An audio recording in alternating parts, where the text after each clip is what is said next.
ginawa niya, including that tree, that controversial tree. So, ibig sabihin, that tree was there for a purpose. For a purpose yun. Diba?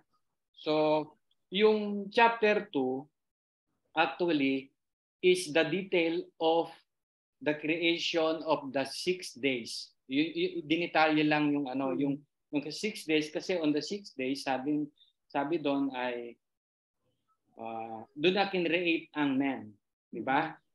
The first human being, doon kinreate. So chapter 2, dinitalye lang 'yon. Kung paano niya kinreate si Eva at si Adam.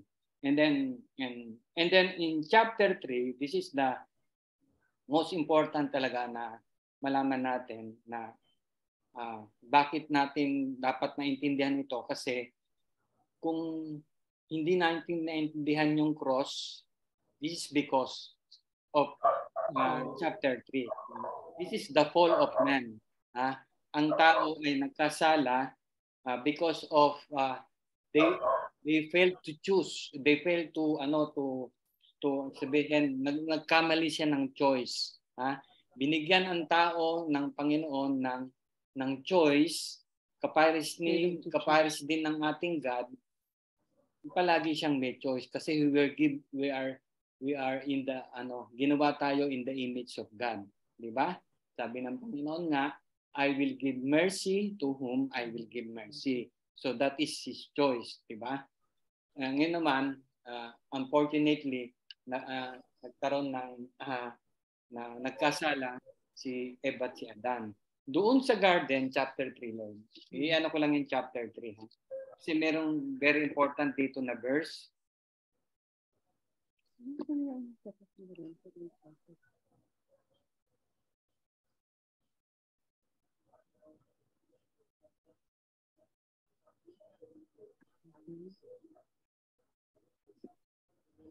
Diba?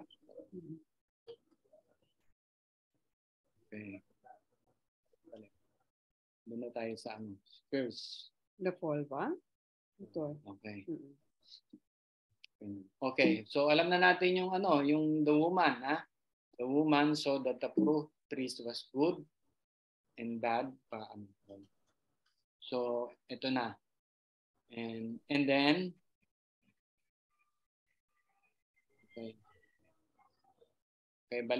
taas paloy.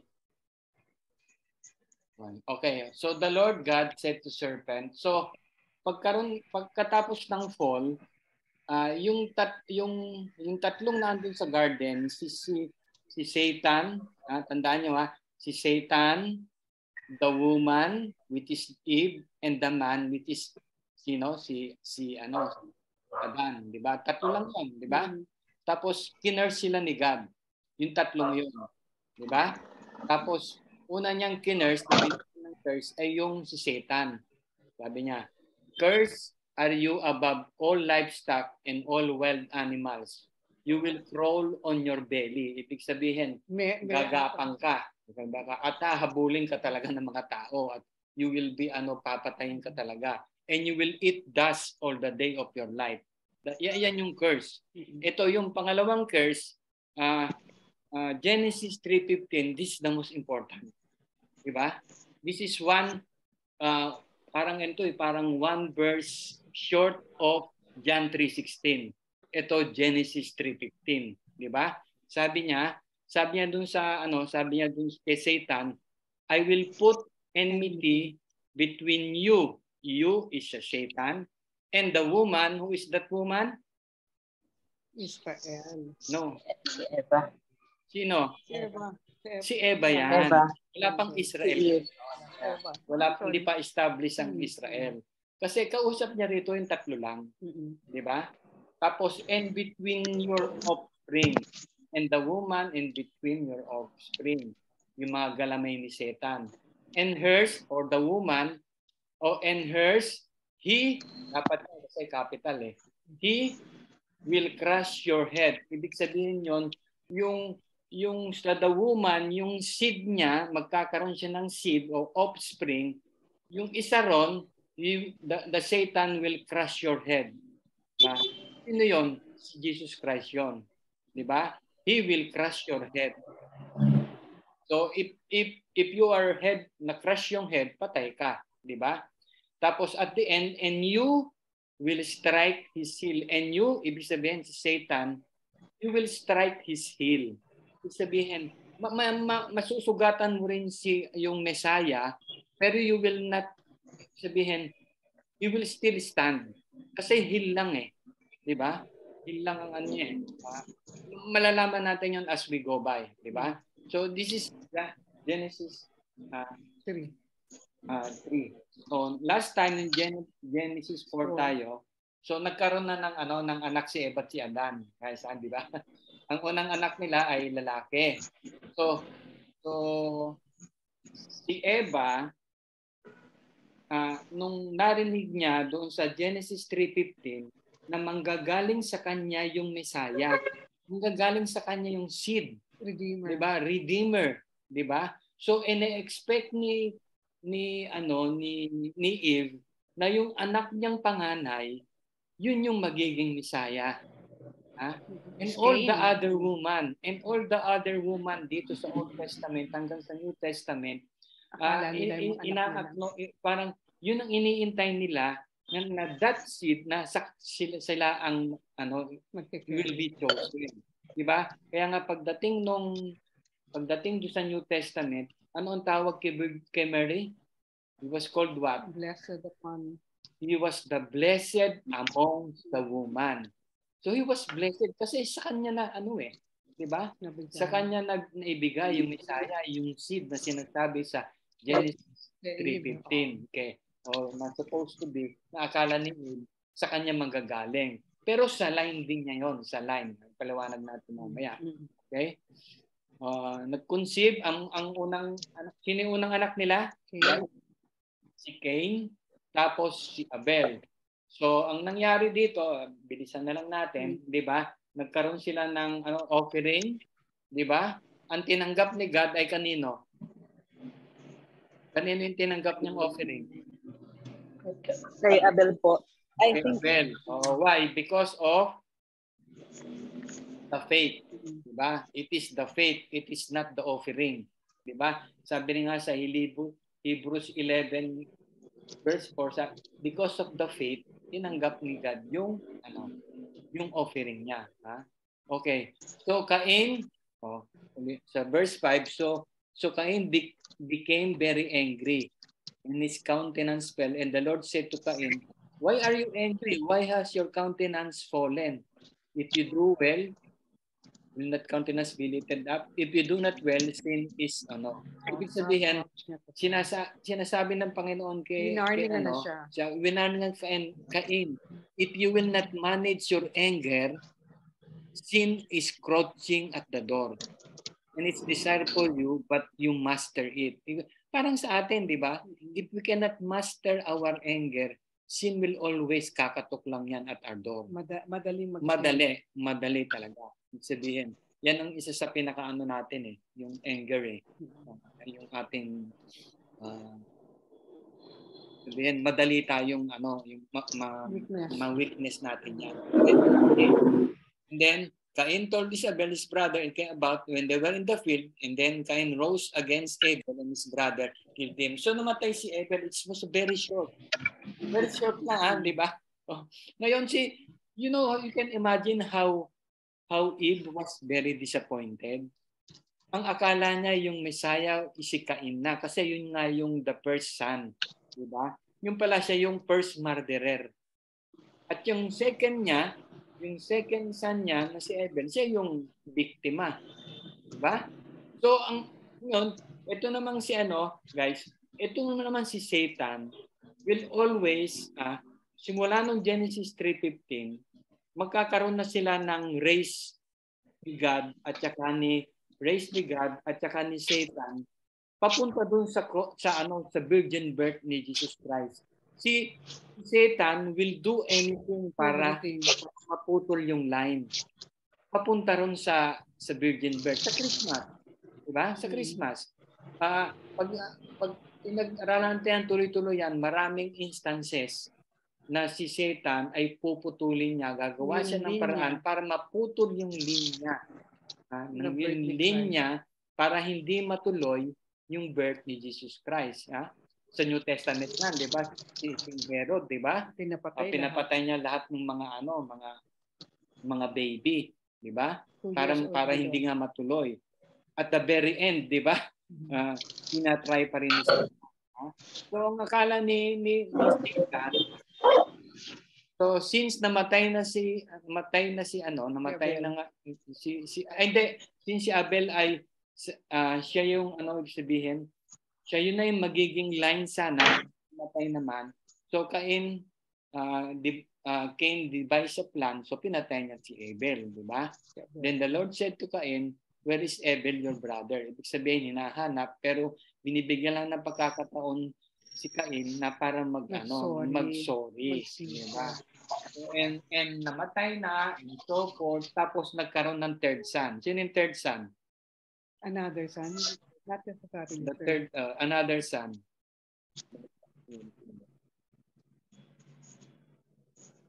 Ito, 25. Adam had a relationship with his wife again, and she gave birth to a son, and his name is Seth. Diba? Si Seth, sabi nga ni Yankee, ngayon lang niya nalaman, meron pa lang another son, si Adam and Eve. Diba? So Seth, for she said, God has appointed me another offspring in place of Abel. So hindi naputol yung line. Namatay si Abel pero ginawa ng way ni God para hindi talaga maputol papunta kay Jesus Christ, di ba? So si Seth ipinanganak, from Seth he was born, and he called his name Enos. Okay, chapter 5 na tayo. Ito tayo sa chapter 5. Yun yung background, guys. Ito yun yung background.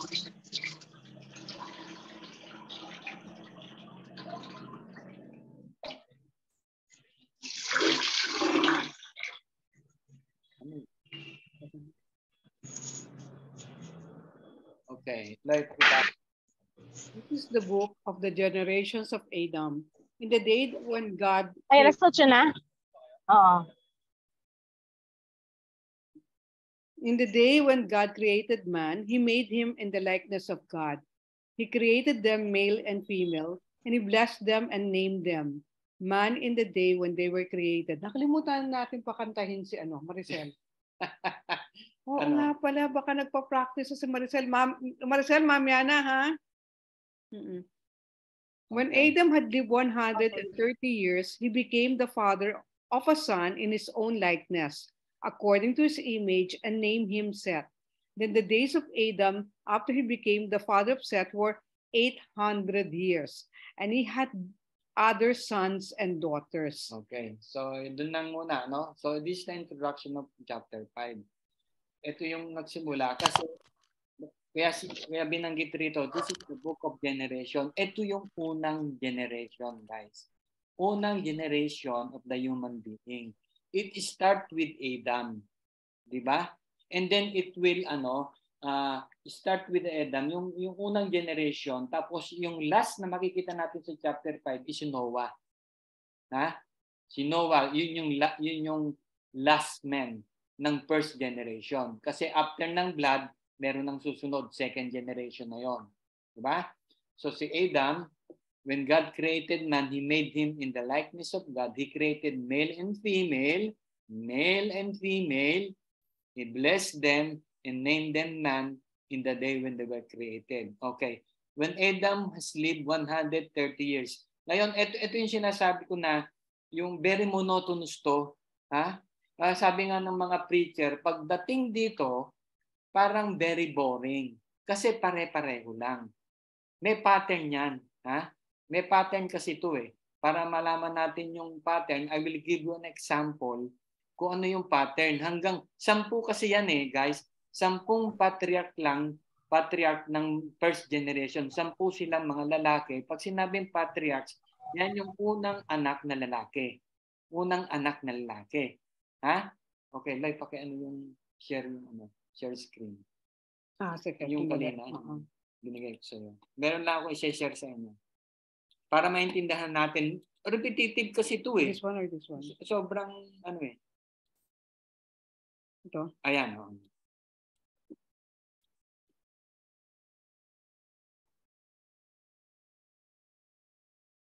Kita na nila? Ayan, guys. Para hindi na tayo ibig sabihin may pinirepair lang ako sa inyo. Ha? So ito yung magiging yung takbo ng susunod na mga verses. Pare-pareho lang 'yan. 10 'yan. Simula kay Adam hanggang matapos doon kay kay Noah, ha? Kay Noah. Okay. Ganito ang pattern, ha? Pattern nito, palaging ganito. The name and meaning of Adam, yung pangalan, di ba? Dito sa verse 3, when Adam, di ba? Age of birth of seed son, 130 years. Ibig sabihin, pagdating ng 130 years, tawag nito, pagdating 130 years, sino ang naging niya? Sino ang naging anak niya? Si Seth. Si Seth. Biro mo, 130 years. Ha? Tapos, pagkatapos ng 130 years, there is an additional years lived. 800 years pa siyang nabuhay. Pagkatapos niyang ipinanganak, si Seth. Ha? Naintindihan niyo? Diba? Ngayon, guys, sa number 4, nagkaroon din siya ng ibang mga anak. Sons and daughters, nagkaroon siya. Di ba? So, ibig sabihin, nung si Seth ay pinanganak 130 years, hindi naman ibig sabihin, hindi nanganak na before that, pwede nanganak din siya ng mga babae. Kasi ang ine-explain lang dito, yung mga lalaki, the first son. Ha? Kasi doon ang line eh. Doon ang line ni Jesus Christ eh. So, additional years live, 800 years. Tapos, meron siyang mga sons and daughters. Tapos, total years live, pag a-addin nyo yung 2, pag a-addin nyo yung 3, 930 years. Di ba? Million, almost 1,000. 30 years siyang nabuhay, guys. Mamaya papakita ko sa inyo kung sino yung mga na-outlive niya. Yung nag-uusapan namin, nila Melot, ano kaya ang itsura ng tao ng 800? Biro mo, 130 years nanganak siya, nanganganak pa siya. Nanganganak pa si Eve. Di ba? For 130 years. Doon pa lang pinanganak si Seth. Di ba? Ano itsura ng tao nun? Pag 70 years, ako, 67 na ako, hindi ko maintindihan niya akong itsura pag nasa kalmi ako. Diba? Wala pang mir noon, ano? Ha? Wala pang mir. Wala pang mir. Wala pang mir siya. So bakit ganun kahaba ang buhay ng tao, Lo? I-explain mo. Kasi naalala nyo yung separation before the flood, 'di ba? Yung makikita ma-explain mamaya na lahat ng tao 900 800 na isa lang ang 365 years lang ang mamaya ma-explain kung bakit 365 lang.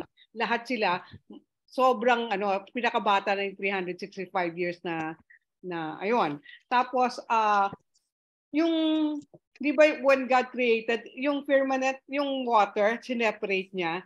Ang sabi nila, yung yung hinap na nakalibot sa earth at iyon ang nag-protect sa harmful. Wala pang ozone layer. Oo, wala pa. Harmful ng sun. And sabi nila after the flood, yun din daw yung ng flood, di ba? Yun yung one of the reasons kung bakit the flood, ang dami-daming yun na nga. Yun ang hindi natin ma-explain. Hindi natin kung ma-explain. bakit mahaba ang buhay, pero alam natin. After the flood, alam natin wala pang intense heat, di ba? Walang stress. Everything is provided, di ba? Merong mga food, di ba? Wala pang masyadong stress, guys. At saka after the flood, sinabi ni God na 130 years na lang yung yeah. Okay, ganyan ang setup niya na. Yan yung verse 3. Ganyan ang pattern.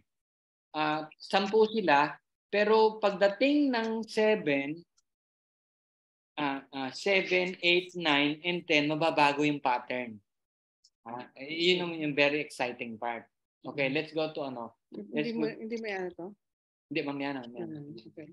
So let's go to chapter 5. Iano natin huwag kayong mababagot Okay, ito.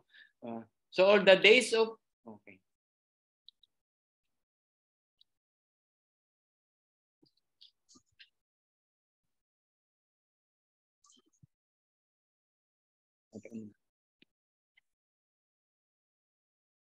Okay, verse 3, ayan na. Yan na yung kay Adam. Ngayon, yung verse 6 si Seth. When Seth lived 105 years. So, pagdating niya ng 105 years, nagkaroon siya ng anak, si Enosh. Diba? Si Enosh. Diba? After that, nagkaroon pa siya ng years to live is what? 807 years. So, all alone, ang kanyang buhay ay 912 years. And then he died. And then he had other sons and daughters. Tandaan niyo na, he died. He died. Palaging ganon, he died. No exemption, he died. And then, pagdating naman ni Enosh, pagdating niya ng 90 years, si Enosh, ang tatay niya ay si Seth. Diba? O, ito na tayo kay Enosh. Nagkaroon siya ng anak at the age of 90 years, the first son, si Kenan. Diba? So, si Enosh lived ilan? 815 years after. Tapos, tapos si Kenan, meron din siyang other sons and daughters. So, all the days of Enosh was ilan? 905 years. And then he died. Okay, pangilan yan? Pangatlo, di ba? Kaya nga tinatawag na itong monotonous monotonous sermon, di ba? Tapos si Kenan, pagdating niya ng 70 years, nagkaroon siya ng anak si Mahalalel, di ba? So after that, meron pa siyang another 70 years, and then 840 years, all in all 910 years. And then he died. Okay. Si Mahalalel na naman, pagdating ng 65 years, nagkaroon siya ng anak, si Jared. Tapos, additional years of 830, and then 895. 5 years siyang ng Guys, kung manonotice nyo, lahat sila merong sons and daughters. So, imagine nyo, yung mga tao nun, ubod ng dami na. Ubod ng dami. Nanganganak sila. Di ba? Ang dami na nun. Kaya nga yung tao, before the blood, estimated ng mga Bible scholars, marami talaga. Mga 300 million, 500 million na ang mga tao nun. Di ba? So, tapos na tayo kanino? Kay Jared na tayo. Kay Jared lived 162 years and became the father of Enoch. Okay, si Enoch. So tapos after that, an additional 800 years and then so all in all 962 years siya, 'di ba? And then meron din siyang mga sons and daughters. Okay. Pagdating dito guys sa number 7, mababago yung pattern. This become very exciting, di ba? Pagdating ng kay Enoch, ang tatay niya si Jared, all the way hanggang doon kay Adam yan, mga forefathers na nga yan, mga ninuno na niya, di ba? Enoch lived when he was 65 years old. Diba? Nanganak siya, kanyang anak ay si Methuselah. Okay. Then Enoch walked with God. Napansin niyo biglang nagbago. Then Enoch walked with God 300 years after he became the father of Methuselah. So ibig sabihin, naging very close 65 sila. plus 300 years more. Diba? Tagal naman yan. Tapos, and had other sons and daughters. So, all the days of Enoch was 365 years. Siya yung pinakabata. Enoch walked with God and he was not.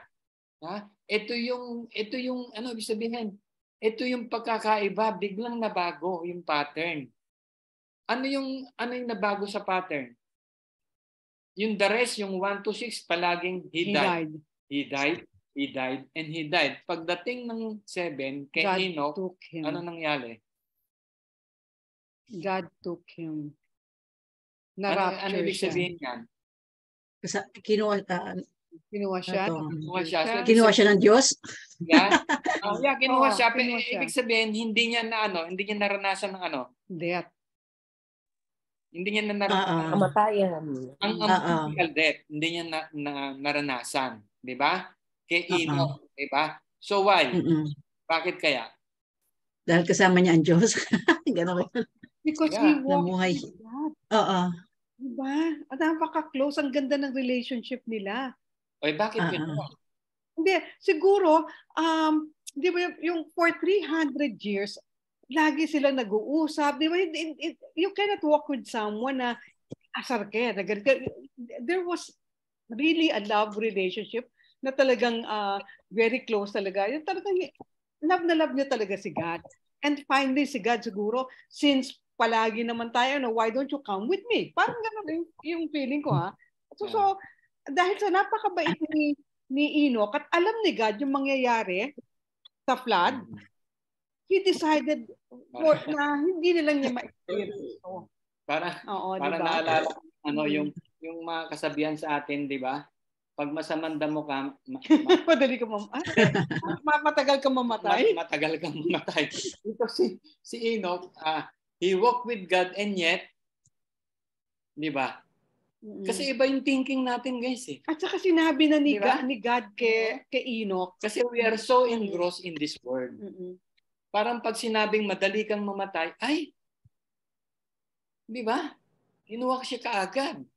At saka binigyan na siya ng revelation nung ipinanganak si Methuselah. Ipangalan mo diyan, Methuselah. Alam niyo ibig sabihin ng Methuselah? When he dies, it will happen. Okay. Di ba? Teka, tingnan na muna natin yung si Enoch kasi tingnan natin kung ano yung talaga, sino ba talaga siya. Kasi ni-record yan sa New Testament. Akalain mo, nasa New Testament siya. Saan, guys? Book of Jude. Chapter 1. Isang chapter lang yun. Okay. Si Jude. Jude 1 ba? Jude. Isa lang Jude, yun. nga pala. Si Jude ay the half-brother Nino. Half-brother Nino, si Jude. Alam niyo yan, kilala niyo yan, love niyo yan. Bakit? Half-brother Nino.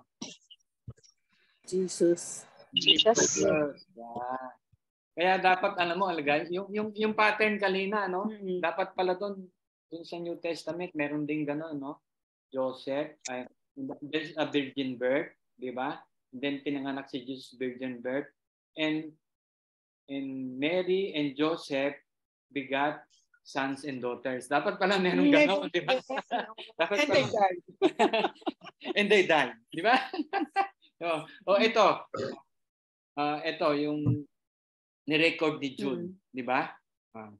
It was also about this man that Enoch, kasi ang context ng Jude is about false prophet. About false prophet yan, di ba?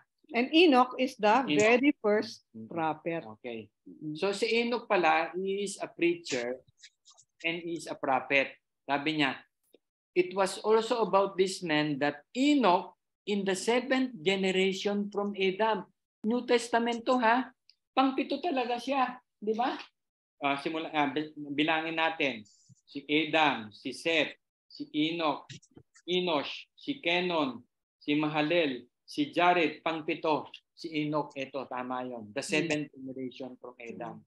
Prophesied, saying, and ano ito yung pinaprophesy niya?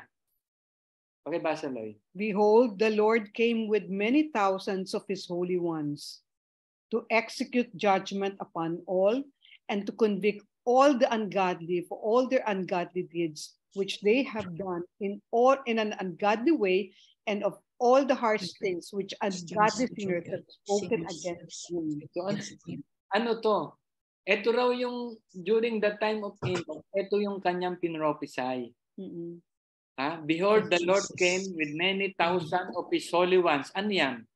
Pinag-aralan natin yan. Sa book of Revelation. Ano to? Behold, the Lord came with many thousands of his holy ones to execute judgment upon all. Ano to? Napag-aralan natin sa Revelations to. Yan yung second coming. Di ba? So during the time of Enoch, pinrophesy na yan yung second coming. At saka ito yung tinatawag na yung Great White Throne Judgment. Kasi sabi doon, to convict all the ungodly and all the ungodly deeds they have done in ungodly way, and all the harsh thing which ungodly sinners have spoken against him. Yeah. So during the time of Enoch, he prophesied na hindi pa dumarating si Christ, he prophesied na yung second coming niya. Di ba? So Enoch is a teacher and a prophet. Di ba? Yun yung life niya. That's why he walked with the Lord. Di ba? Balik tayo sa sa Genesis chapter 5. Okay. So it's now hindi na masyadong boring, guys. Hindi na masyado kasi nawala yung pattern, di ba? Naputol yung pattern eh. Tapos and then Enoch, okay? So and Enoch walked with God 300 years. Hindi siya namatay, guys. God took him. God took him. Ibig sabihin, he was raptured. In other words, he was raptured. Kailan siya na-raptured? Before the flood. The flood. The flood. Diba? Kasi after nito, yung chapter 6, yan yung kay Noah. Yan na yung dilubyo na kaya nga gumawa ng ark si Noah. So may may parallel to sa do sa book of Revelation, di ba?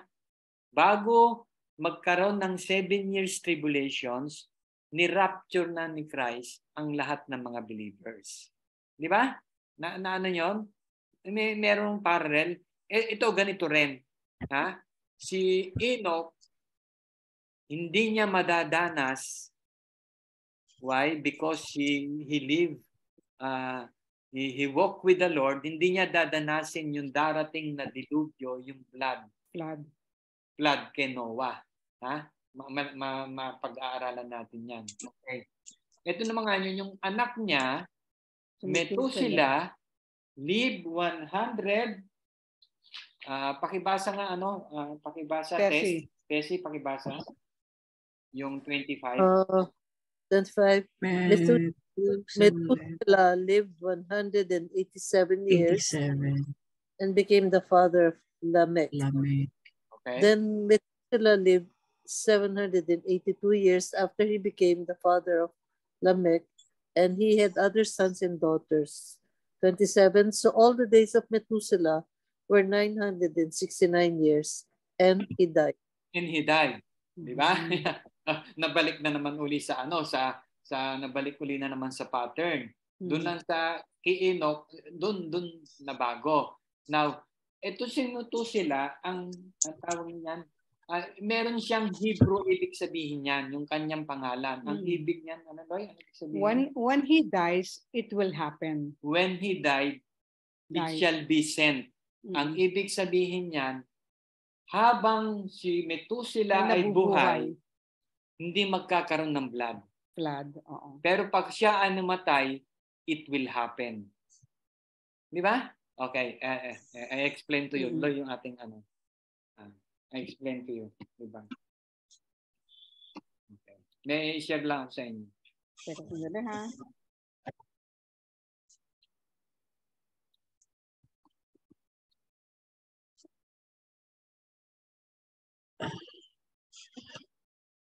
Ito guys, kita nyo na?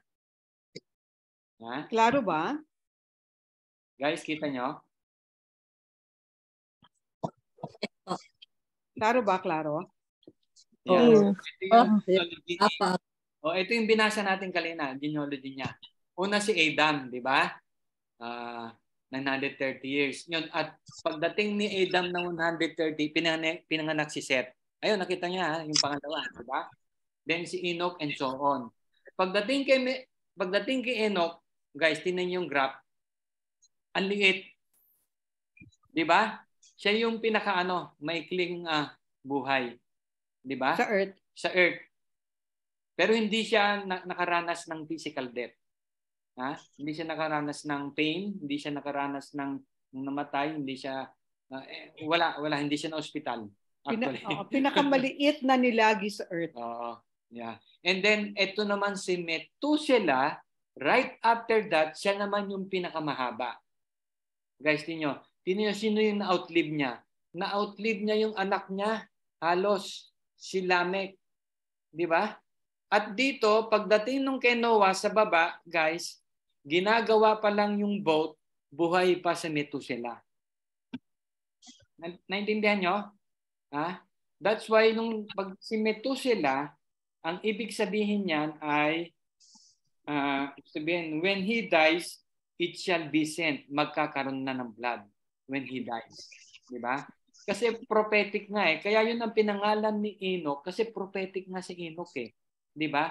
So yun ang pinangalan niya kay Methuselah, yun ang ibig sabihin nun. Di ba? O tingnan nyo guys si Adam. Si Adam 930 years, ibaba nyo to, yan ganyan. Ibaba nyo. Dito. So inabot pa niya, sino mga inabot niya? Si Seth, si Enoch, Kenan, di ba? Inabot niya. Yes. Di ba? Yes. Si Mahalel, si Jared, si Enoch, Methuselah, hindi lang niya inabot si Lamech, hindi na niya ata inabot. At saka si Noah, hindi na niya inabot. Di ba? So ang ganda nitong graph nito, sobrang naaliw ako, di ba?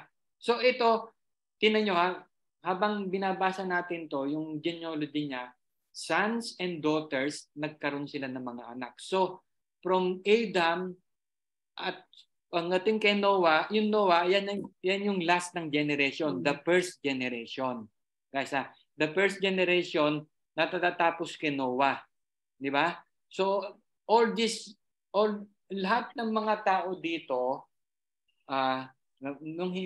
kung buhay pa sila nung blood, everybody will be banished. Lahat Tapos ng mga anak nila. pagdating ng chapter 6, kung maano pa natin, ma-explain natin sa inyo kung anong klase mga tao during that time, before the blood. Bakit binigyan ng flood? Now, bakit si Methuselah, ito naman yung tanong ko, bakit si Methuselah ganong kahaba ang buhay? Figure it out, guys. Figure nyo. Bakit? Si Enoch, maikli lang. Si Methuselah, pinakamahaba. Pero anong sabi doon? Hanggat hindi namamatay si Methuselah, hanggat hindi siya namamatay, hindi darating yung blood. What does it mean? Ano ibig sabihin nun? Ano yung attribute ni God na maano natin dyan? What is ano yung makukonclude nyo yung attribute ni God dun sa haba ng buhay ni Methuselah? Long suffering, patient. Patience, di ba? Kasi ibig sabihin niyan, God Wanted will always. correct. God will give everything bago niya magkaroon ng dilubyo. God will always, ganito palagi si God, di ba? He doesn't want everybody to perish, di ba? So, bibigyan niya ng mahabang panahon ang mga tao para magsisi sa kanilang mga kasalanan. That was a long suffering. Tama 'yon, di ba? So, ito sila, ibig sabihin niyan, yung attribute ni God talaga, na He doesn't want anybody to perish. He will give us, hindi siya yung, ibig sabihin hindi siya kapares natin. Di ba? Hindi siya kapares natin. Na pag nakita natin yung isang tao, ubod ng sama, gusto mamatay ka na. Di ba? Or any country, kapares niyo. You want Iran. Di ba? You want yung mga ganon. Di ba? Pero si God hindi. Created pa rin niya yung mga yun eh. He created that eh. Di ba? He will exhort every effort. Guys, tingnan naman yung pinag-aralan natin sa Book of Revelations, di ba? Yung during the time of the 7 years of tribulations, binigyan niya lahat ng pagkakataon ng mga tao doon, di ba? 144,000 Jews para mag-spread ng gospel, 2 witnesses, and even the angels nag-send siya para sabihin, i-spread ng gospel bago magkaroon ng tinatawag doon na the Battle of Armageddon.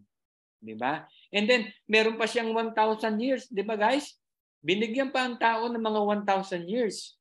Jesus reigned on that. Di ba?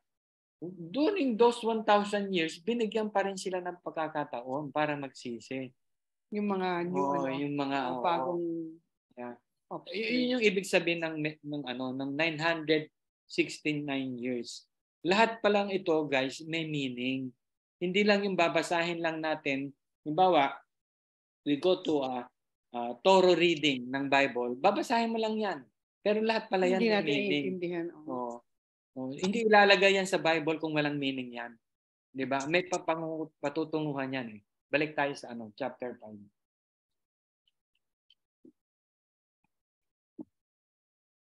So 900, pinakamahaba is 969 years. Bahala na kayong mag-imagine kung ano itsura ni Methuselah. Okay, I see. And then si Methuselah, okay. Methuselah, live 100 years. And then ang kanyang anak ay si Lamech, 28 tayo. Lapit tayo matapos. Lamech lived 100, ilan? 182. Okay. Nung 182 years, nagkaroon siya ng son. Nako, eto na pala yun. Si Noah. This is it. Si Noah. Diba? This one, tinan nyo, palagi silang may meaning may meaning ang mga pangalan eh. This one will, pakibasa Melot. Ay, nawala. Yung 28 po ba? Oh, yeah, 28. This one will give us rest from our work and from the toil of our hands arising from the ground which the Lord has cursed. Okay. So, yun. And then, Lamech lived 595 years after he became the father of Noah, and he had other sons and daughters. So all the days of Lamech were 777 years, and he died. Okay, ganda, no? Di ba? And he died, di ba? So, ngayon, si Lamech, he was there because of Noah. So, yan pala yung tatay ni Noah, si Lamech. Kasi dito nagtatapos the first generation ng human being. Ito yon. Kasi after this, meron na tayong flood na, no? So si Noah, sabi niya, ang pangalan pala niya, this one, so ibig sabihin daw niyan, si Lamech, parang yung asawa niya, parang paraging pinipicture nila, yung mga asawa ng mga 10 patriarchs niya, pinipicture nila na yung anak nilang lalaki, unang anak nilang lalaki, siya yung Mesaya. Di ba? Siya yung Mesaya. Kapare si Eve. Di ba? Akala niya si Cain, yun yung Mesaya. Di ba? Dahil because of Genesis 3:15, yung seed. Di ba? And then, sabi niya, this one will give us rest from our work, from the toil of our hand, arising from the ground, which the Lord has cursed. Okay, let's go to Genesis chapter 3. Ito yung curse naman sa man, kay Adam. Ha? Kinurse ni God si Satan. Tapos unang niyang kinurse yung si Eve, yung babae. And then the last is yung man. Ito yung sabi sa man. Verse 17. Okay. Verse 17. Oh. Then to Adam he said, sabi ng Panginoon, because you have listened to the voice of your wife. Okay.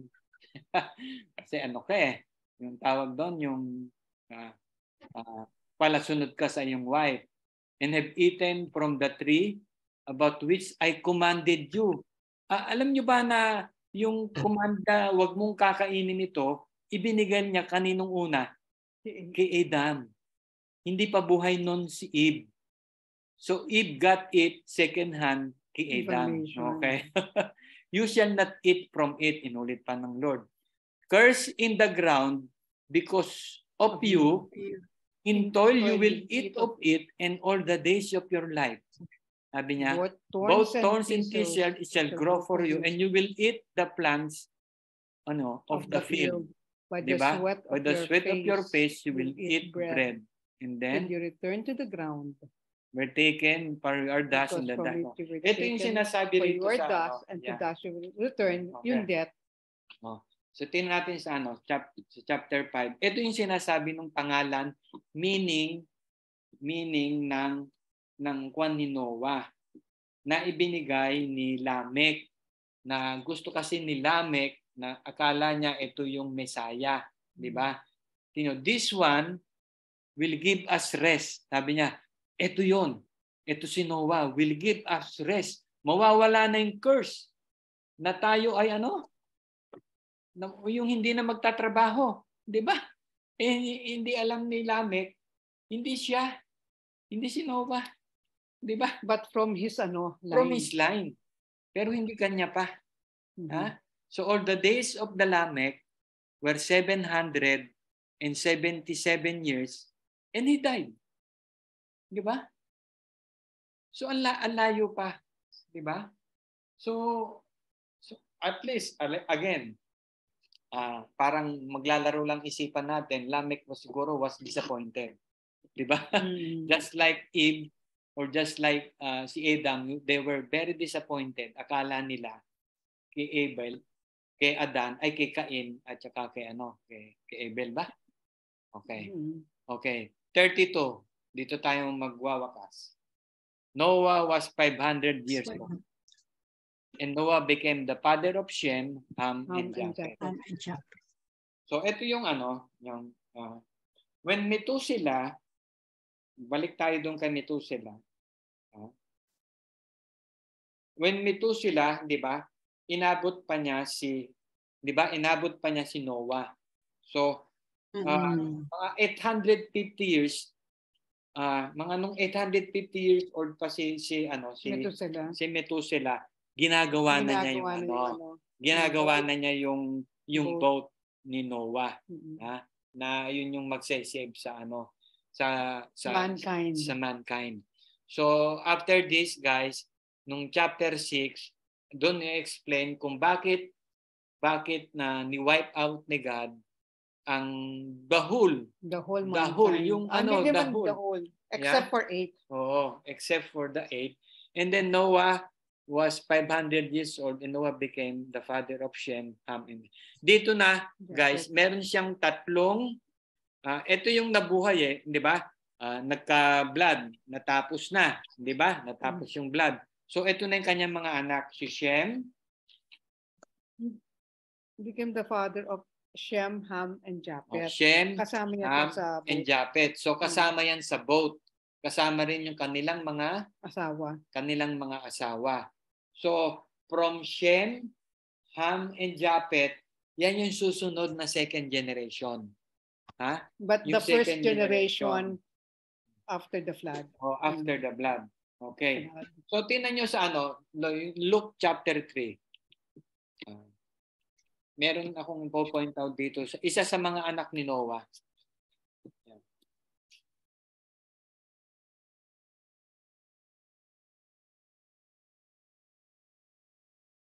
So alam niyo ba yung yung genealogy?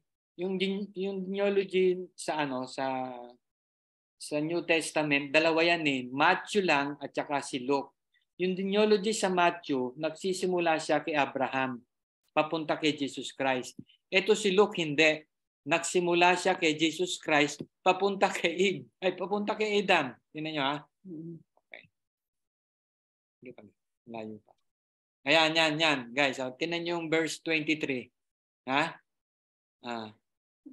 Hindi pa, Loy. This is the genealogy of Jesus. The son of Helen, Matat of taas tayo, sige. Papabalik yan eh, kay Adam yan eh. Okay. Ayan. The son of Seth, the son of Adam. Ito na yung huli. Okay. The son of God pala yung huli. Jared, ayan mga pinag-usapan natin, di ba? Si Kenan, di ba? Si Jared, Methuselah. And Noah, the son of Malek, the son of Methuselah. Okay. And then ito, Shem. the son of Shem. The son of Shem. Arpasad. Okay. So, ibig sabihin, yung tatlong anak ni Noah, si Shem lang yung nandun sa line. Si Shem lang. Okay, bakit? Okay, balik tayo sa chapter 5. Chapter 5. Okay.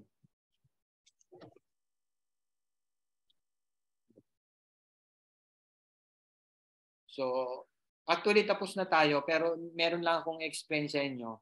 Si Shem ang magtutuloy ng line ni Adam and Eve. Papunta yan kay Jesus Christ. Medyo mahaba pa yan. Si Shem kasi pagkatapos niyan, meron mga bigat pa yan, nanganak. Until dumating kay Terah. And who is Terah? Terah is the father of Abram na naging Abraham. Diyan na uli magsisimula ang bayan ng Israel kay Abram. So sa line ni Shem, dun manggagaling si Abram. Abram. Na dati Abram lang magiging Abraham. Pagkatapos ni Abram, yan na yung tinatawag na mga group of people, yung mga nations na Semitic group. Yan yung mga Jews, mga Arab, mga Syrians, mga Babylon. Yan yung mga yon. Yung kasi si Jesus Christ is a Jew. So dito siya nalaline. Ngayon si Ham, manganganak din yan, guys. Magkakaanak din yan. Magkakaanak din sila. Yan naman yung mga group ng mga tribes ng Canaanites. Mga African, di ba? Kung natandaan nyo, yung promised land, di ba? Dapat pupunta na ron si Moses, di ba? Tapos hindi naman si Moses, di ba? Kasi nagkasala siya. So sino yung ron? Si Joshua. Sabi ng God kay Joshua, patayin mo lahat yung mga Canaanites. Lahat. Mga matanda, mga bata, baby, lahat, babae at saka lalaki, i-exterminate mo lahat sila. Para wala nang bumalik. Magtataka kayo, bakit? Why? Pag-aaralan natin yan next week. Kasi something has happened to Noah. Noah become lasinggero. Become drunkard siya. Next week na yan, Mike. Okay? Next week na. Okay. And then naman si Japhet, ang line naman niyan ay yung mga European nations. Mga North African continent. Dito nagsimula talaga, guys, yung nag-spread na all over the world ang mga tao. And then next week malalaman natin yung kay Abraham naman. 'Di ba? Doon nagsimula ang Israel. Saan nanggaling si Abraham? 'Di ba? Yan pala yung line ni Shem. Shem ba? Shem. Tandaan nyo ha. So ganito, from Adam, 'di ba? Ang line niya Keset kaagad, 'di ba? Kasi si Cain hindi na 'di ba? Bad siya. Si Seth, kay Enosh, pangatlo, kay Kenan, kay Mahalel, kay Jared, si Enoch, pang-7. Tandaan nyo, kasi yun yung mga, si Enoch kasi yung hindi namatay. Di ba? Pang-8, si Methuselah, siya yung pinakamatanda. Di ba? Pinakamatanda. And then si Lamech, number 9, and then 10 si Noah. So yan yung chapter 5. Stop share na. Yeah. Very sabihin, parang pag ito yung babasahin mo, parang was a very boring, very monotonous. Pero kasi dito makikita natin yung line eh. 'Di ba? Ni line ni Jesus Christ. Kasi kung wala ito, kung naging victory si Satan na para maputol ito, wala. Putol, hindi darating ang Christmas. Guys, walang Christmas. Walang virgin birth. Yeah. Kaya nung itinry na nga ni Satan kay Abel, di ba? Tinry na niya. Pero hindi. There is a way kay God. Hindi niya pwedeng maputol to. And all along the way, ang dami. Ang dami. Yung iba na pag-aralan na natin eh. Yung kay Esther, di ba? Gustong exterminate ang buong Jew. Napag-aralan na natin yan eh. So, pero iyan na natin uli. So, yan ang ating lesson for today. Chapter 5 and then the chapter 6 and then that's it. The Noah, the flood, and then the flood recedes and then the covenant. Okay. Noah will die. Noah will die. Kaya kasi hindi naging kaya si Noah hindi siya pwedeng maging yung sabihin the seed yung maging kasi he was also sinners. Naging drunkard siya, guys. Naging yung tawag nito, naglasing siya. Oo. So malaman natin next week kung makakaabot pa tayo next week. So tanungin natin, Tessie, ano yung na-reveal sa'yo, ikaw yung nung binasa mo tong Mark 5, ano yung inano sa'yo ng Panginoon? Realization mo? Yung tungkol sa rapture, kung noong time ni ng mga sumunod kay Adam, nagka-rapture, maniwala tayo na magkaka-rapture pala talaga. Ay, hindi naman pala. Magkaka-rapture nga. Kasi nangyari na pala nun. Sa Genesis. Tapos nangyari din kay Elijah. Oo, kay Elijah. So, may kinukuha pala talaga ang Panginoon sa yung mga taong kinatutuwaan niya. Diba? Hindi niya hinahayaan makatikim ng kamatayan. Ayun. Talaga palang mangyayari. Hindi naman sa nagda-doubt ako. Pero hindi ko, yung binigyan tayo ng, dito sa binasa natin, yung tinuro nga ni Mike, ngayon ko lang naintindihan na ngayon mas appreciate ko na yun nga, ganun pala ma-rapture. Ang rapture nasa New Testament binanggit. As early as Genesis, meron na palang minira-rapture si God at His own time, at His own will, and at His own reason kung bakit niya gagawin yun. Talagang tuwan-tuwa siya kay Enoch. Oo, sa taong mga kinatuwaan niya Panginoon, hindi niya hinahayaan makatikim ng kamatayan. Meron pa akong ibang naisip, pero for now, yun. Sino pang gusto mag-share? Habang binasa at pinag-aralan natin, ano yung tumatak sa inyo, sa isip nyo? Ikaw, si Bless. Si Bless.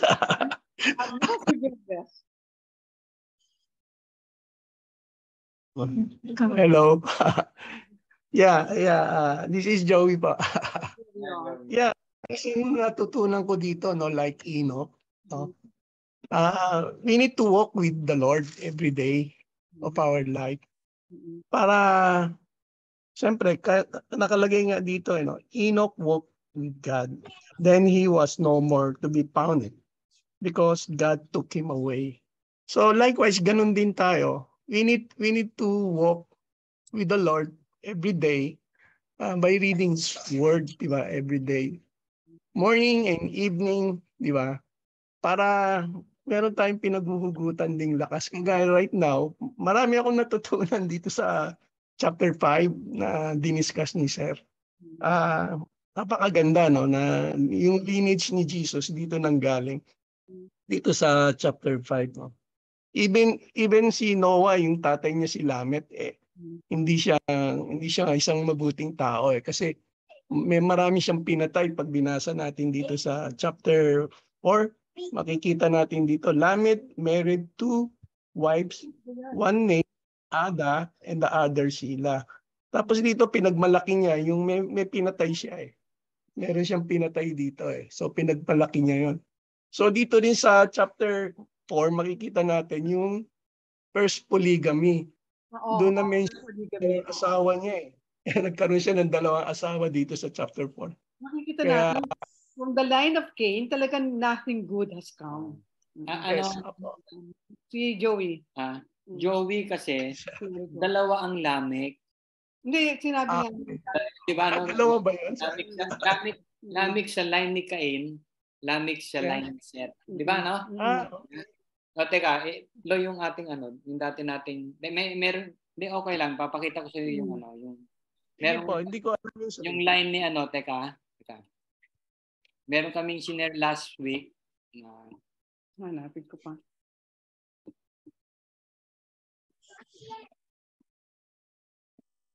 So, Lamet, yung si Lamet sa chapter 4, line ni Cain. Tama po. Yes. Okay. Yes. So, yung Lamet na dito, sa line na ni, ni Seth. Line ni Seth yan. Teka, yung third son ni No, yung kay Cain kasi, talagang nothing good has come out of the line of Cain. Oo. Siya yung naging seed of the serpent.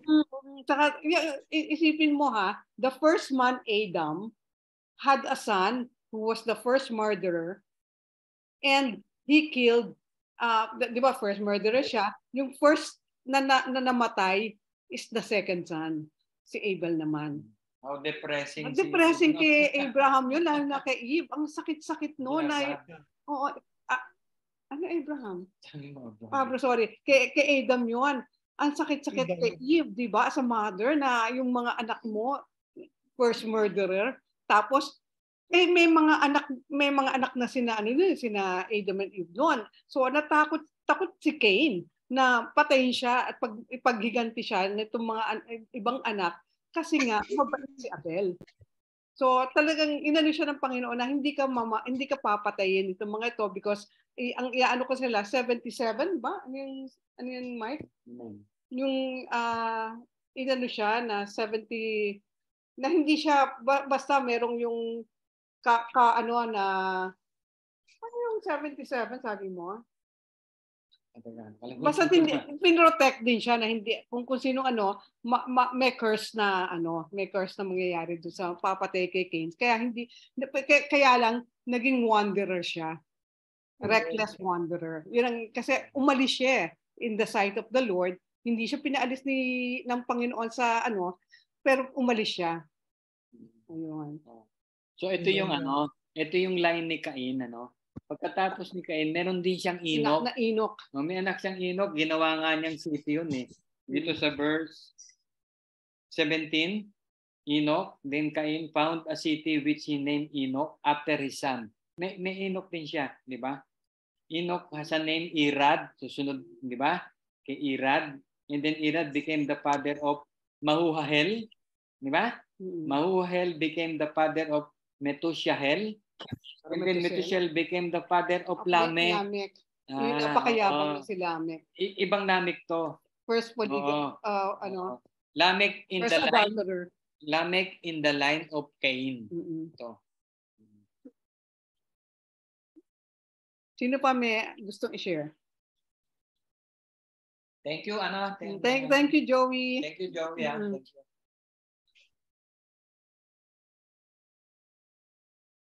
Sino pa may gusto i-share? Bless, ikaw meron?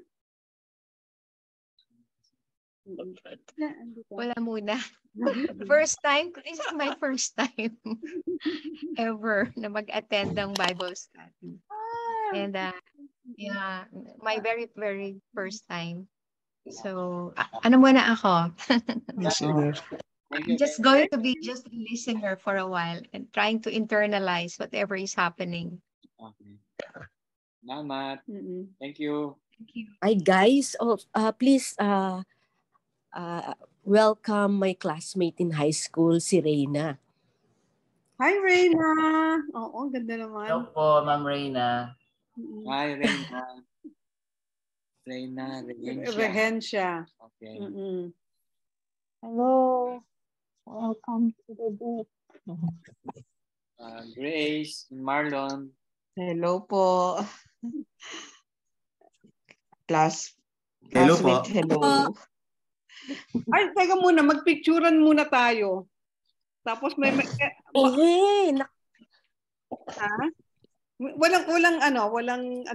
Walang sapilitan kung ayaw. Oh, okay. Thank you. Nakahiga na kasi ako eh. Melot, okay lang? Tataas kayo po ano. Yan, nakapaligo ka na, di ba? Si Ana sabi, ano nga pala. Reyna. I-off ko na lang sa akin, madilim. Sige, okay. Ready? Okay, isa pa. Okay, thank you. Oo. Ako, mamaya, meron ako i-share sa inyo. Kaya, kayo muna. Ang dami kong realization dito. Sige, ikaw, Mark. Dahil yung first generation, yung mga anak ni Adam and Eve, paano po yun, di ba, sa panahon natin, ay normal na bawal na maging asawa mo yung kapatid mo. So, nung time nila, paano yun? Sila nag-aasawahan para lang dumami ang tao? Oo, kasi di ba kinumand naman sila ni God, go forth and multiply? Go. Saan naman sila pwedeng di ba? So, it was allowed during that time. Kasi kailangan magparami sila. Then eventually, hindi na yun, di ba? Hindi na pwede yun. Pero during that time, sabi nga ni Mike, ang dami naging anak, more than a million. Nagkwenta yung may mga mathematician na gano'n. More than a million ang naging anak ni Abraham. And before the flood, mga 7 to 8 billion ang tao noon. Ganon karami. Kasi isipin mo, kay Adam, yung before the flood, di ba, hanggang 965 years, buhay sila. Ilang anak, kunyari, tapos yung mga anak pa nila, gaano katagal din? Di ba? So, ang dami nung nilang naging anak siguro. Saka matanda. Nanganganak pa rin di ba? Isipin mo yung nakaka-amaze talaga, di ba? Pero alam mo, ang kagandahan kay God, di ba? Kung hindi siya hindi naman importante, kung hindi notable sa kanya ang isang tao, hindi niya yung pangalan. So, yung mga may significance lang ang nilalagay sa isipin niyo kung paano si Moses ang sabi nila ang author ng Genesis, no? Pero paano niya na yun? Kasi si Adam, he lived to be 930 years old. Kinukwento niya sa mga anak niya to na ito yung nangyari, si Cain, ganyan-ganyan. Pero paano niya na yung creation? Wala siya nung creation eh. It must have been God who told him, who revealed to him what happened in the creation, di ba? At iyon, na salin-salin na yung kwento sa mga anak niya, yung mga anak niya kinuwento, yung mga grandchildren niya kinuwento sa mga great-grandchildren. Ilang years yon? Kung 930 years na siya, almost 1,000, di ba? Ang dami niyang anak, ang dami niyang sinabihan, lahat yun alam ang istorya hanggang kay Noah. Kaya si Noah, nasabi rin niya sa mga anak niya, kaya lahat yun, salin-salin na kwento yun. So when Moses yung kung ano yung na ano niya, and also revealed by God to him, di ba? Yun ang kanyang sinulat. So, yun ang mga nangyari. Buti na lang, pinasulat ni God kay Moses ang what happened. Kaya tayo nagkaroon na in the beginning or Genesis. Ayun. At nga, sinabi ko sa inyo, yung mga pangalan, inaano lang ni God kung sino yung ipa-follow natin, kung sino ang hindi. Kasi kung he allowed who will be known and who will not, kung hindi importante, kung hindi essential, hindi niya ipapangalan yon.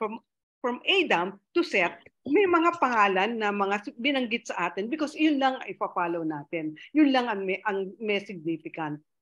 Ayun, significance. Ayun. Ano pa yung ano nyo dyan?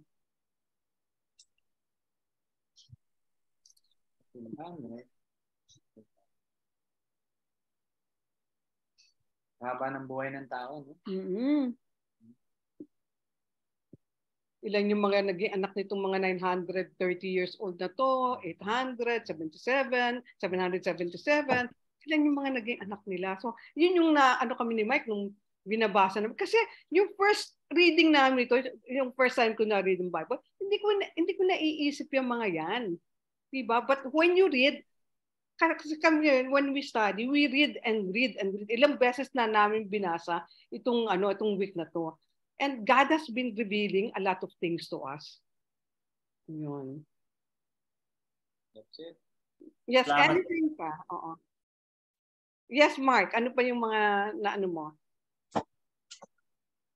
Yun lang po, ma'am. Saka yung din yung sinabi po kanina ni Ma'am De Leon na yung patungkol sa rapture. Kasi maliit lang yung part na yun, so hindi ko naririnig dati. So nakakatuwa lang na totoo talaga na mas lalo nating asahan na pwedeng may rapture basta pabor sa puso ni Lord na sino yung mga kukunin talaga sa atin. Dahil noon pa pala nangyayari na kahit sa part ng Genesis. Yun po.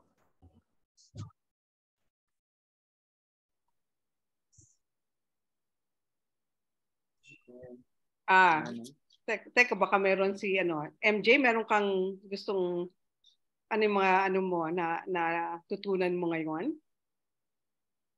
Ako po, may tanong lang po. Yes, okay.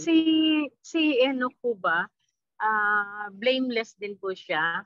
Kasi wala naman pong sinabi doon na nagkasala siya, di ba? Doon sa mga nabasa natin. Si Enoch, nung 65 years old siya, na pinanganak niya si Methuselah.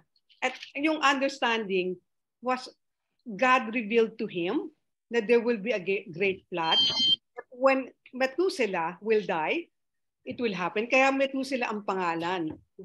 Siguro si God na nagsabi na to remind me na when Methuselah dies, the great flood, the judgment, ito yung judgment talaga ni God sa mga it will happen. Because a lot of things will happen, di ba? Ano yung tanong? Si Enoch daw hindi ba raw nagkasala. Pero when sinabi ni natin, di ba? He walked with God when Methuselah was born. So every day meron silang walk para magkaibigan na nagkukwentuhan. And then finally sinabi ni God, enjoy si God siguro sa kanya. Sinabi, why don't you come home with me? So he was taken up to heaven. Diba? Para medyo malinaw. Tama yun. I'll read Romans 5:12. Enoch is not, sabihin, hindi siya exempted. He is also a sinner. Sinner siya. Tingnan nyo, Romans 5:12. When Adam sinned, Romans 5:12, guys. Gusto nyong sundan. When Adam sinned, sin entered the world. Diba? Adam's sin brought death, so death spread to everyone, for everyone sin. Nung nakasala si Eva, tsaka si Adan, dire-diretso na. Lahat ng anak. Even si Enoch. Diba? Nagkasala. Kaya lang, syempre, he walked with God.